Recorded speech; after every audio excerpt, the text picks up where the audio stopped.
Lately, there's been a lot of anxiety around UK immigration again, especially with work visas. There's been messages like, will I still qualify?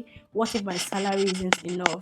Is it getting harder or easier to stay in the UK? And honestly, I get it because when immigration rules change, they don't just affect paperwork, they affect real lives. So in today's video, I want to talk about something that's been in the news recently, the UK's review of skilled worker visa salary requirements. And this is not to scare anyone, it's not to give legal advice, but to explain in plain language what's been reviewed, why it matters, and what it could actually mean for people like us. So if you're working in the United Kingdom, or you're planning to move in, or you're hoping to stay long term, then this is something that is worth understanding. If you're new here, you're welcome. My name is Victoria, and on this channel, I share videos about life in the UK as a Nigerian and African and as an immigrant. So if any of these resonates with you, please make sure to stick around.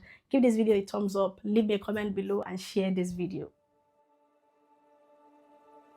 First, let's ground ourselves in what the rule actually is. For most people on a skilled worker visa, your job has to meet a minimum salary requirement. Now, if that salary is too low, even if the job is genuine and skilled, the visa can still be refused. And as things stand right now, there is a general minimum salary threshold, currently £41,700 per year for most skilled worker applicants. There is also an occupation-specific salary rate based on how much people in that role typically earn in the United Kingdom. Your salary has to meet the higher of these two. Now, this is where many people struggle, especially workers outside London or people in their early or mid-career roles, or sectors where pay hasn't really caught up with immigration thresholds. And that is why this review actually matters. This is the key thing to understand. The rules have not changed yet.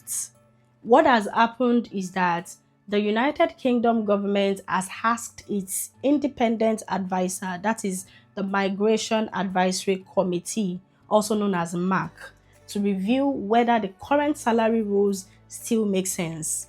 So the MAC has now published its findings and recommendations. So this is a review and recommendation stage, not a final policy announcement. And that distinction is really important because there's a lot of panic online based on misunderstanding. 1. To keep the general salary threshold around £41,700. Mark believes that keeping the general threshold at this level will protect UK wages. It still allows employers to recruit skilled migrants and delivers economic benefits. So for now, they are not recommending a big drop in the headline salary figure. And this part may feel disappointing, honestly. Now, number 2, they've also advised to change how occupation-specific salaries are calculated. So this is the part that could make a real difference.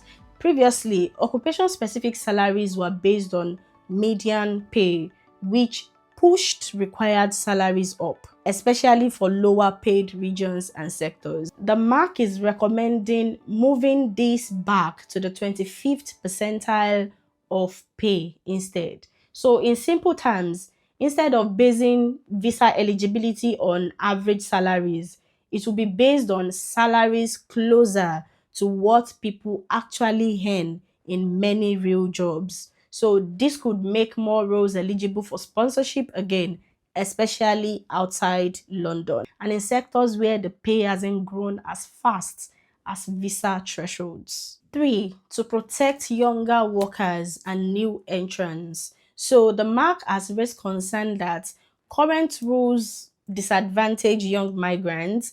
It makes it harder for graduates and early career professionals to actually qualify. And so they've suggested that reviewing new entrant salary discounts so that people aren't locked out simply because they are early in their careers. So they've recommended that a single new entrant rate be set at £33,400 to ensure a typical graduate entrant can be employed using the immigration system while also being sufficiently paid to provide a net fiscal benefit to the United Kingdom over their lifetime. Now, let's bring this down to real world impact. If these recommendations are accepted by the government, some jobs that currently don't qualify might become eligible again. Some workers might find it easier to switch employers, and some renewals might become less stressful. But, and this actually matters, nothing is guaranteed yet. The government can actually accept all the recommendations, they can accept some and reject others, or they can change the final details. So, this is a moment of awareness, not a moment of panic. Now, for many Africans in the United Kingdom, salary thresholds are one of the biggest immigration stress points. Not because we are unskilled, but because one, wages don't always rise as fast as policy. Two, there are some sectors that rely heavily on migrant labor, but they don't pay London level salaries. And also because immigration rules don't always reflect real economic life.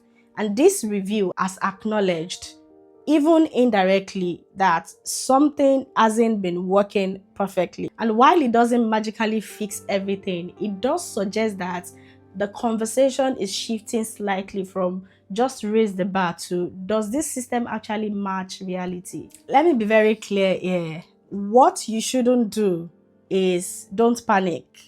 Don't make rushed decisions. Don't rely on TikTok headlines. What you should do is to stay informed, understand current visa conditions, keep your documentation and salary details in order, and follow the official updates, not just rumors here and there. And if you are close to a renewal or a job change, this is actually a good time for you to speak to your employer early.